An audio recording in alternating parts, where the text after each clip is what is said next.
When God marks you, not even the devil can touch you unless it's to protect his investment. Let that sink in. You've heard of bodyguards. But have you ever been so spiritually dangerous that even hell had to stand down? Listen closely.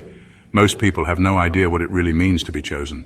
They think it's about favor, miracles, and good vibes, but here's the raw truth. They don't tell you that being chosen means becoming a walking contradiction. You're attacked, hated, envied, yet still divinely protected in ways that don't even make sense. Here's a wild fact. Studies in neuroscience show that deep trauma survivors often develop heightened intuition and resilience. Now imagine combining that with spiritual anointing. That's not just survival, that's divine mutation, and that's you, chosen one. You weren't just covered by God, you were so set apart that your life carried a spiritual do not touch sign. People tried to break you, but heaven had alarms. Demons tried to approach, but even they got nervous. You became so wrapped in divine purpose that even the devil had to say, yeah, not this one. Touching them might get me fired. But here's the twist. Now those same people who tried to ruin you, they're sitting in regret, clutching their chests like they're the victims, crying in group chats, stalking your glow like it owes them closure. Wondering how someone they thought they buried ended up resurrecting with receipts, resilience, and radiance. So sit tight, because what you're about to hear isn't just a message, it's a revelation. A spiritual mic drop on why your anointing has not only confused your enemies, but shaken the hierarchy of darkness itself. Let's get into it. Number one, your anointing was so authentic. Even the enemy had to submit. Your anointing wasn't loud, but it was lethal to anything fake around you. You didn't have to perform, announce, or show off. Your presence alone made spirits uneasy, and not just people. We're talking about forces, energies, and realms that most don't even recognize exist. That's how real your calling is. You were born with a spiritual voltage so high, even darkness had to double-check before making a move on you. Some people got attacked, torn apart, and taken out completely. But when it came to you, there was a strange delay.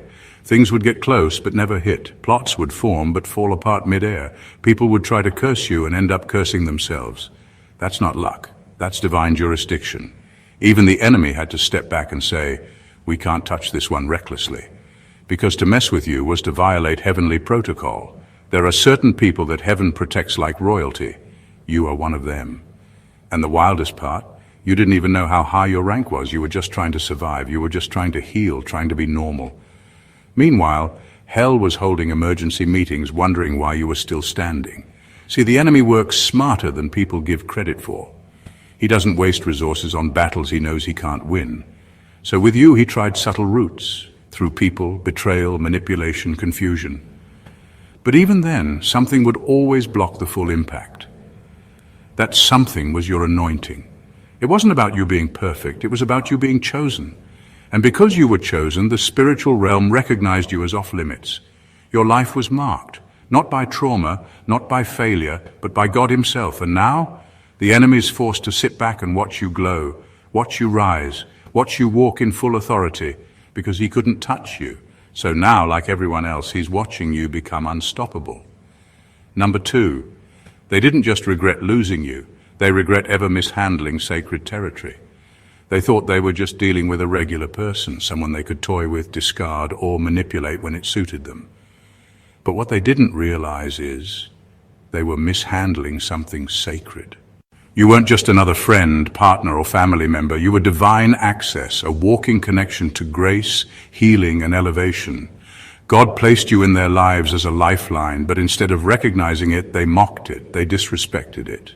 And now the regret is deeper than losing you. It's the slow, painful realization that they offended something far bigger than you.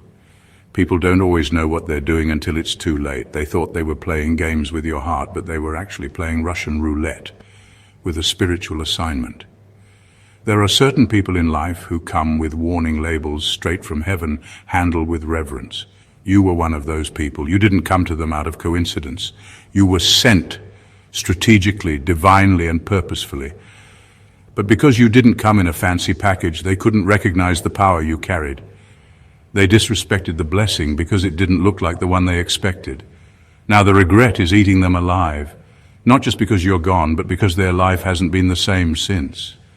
The favor that followed them when they were connected to you, gone.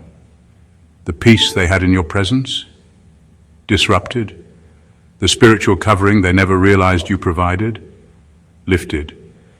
And all that's left is the memory of someone who was heaven sent, and the reality that they treated you like you were disposable. They thought they could walk away and upgrade, but instead they downgraded their whole life by severing a connection to divine order. You weren't just a person, you were a moment of divine alignment, and they didn't just lose you, they lost the favor that came with you. That's the kind of regret that doesn't go away. That's the kind of loss that hits harder after you're gone.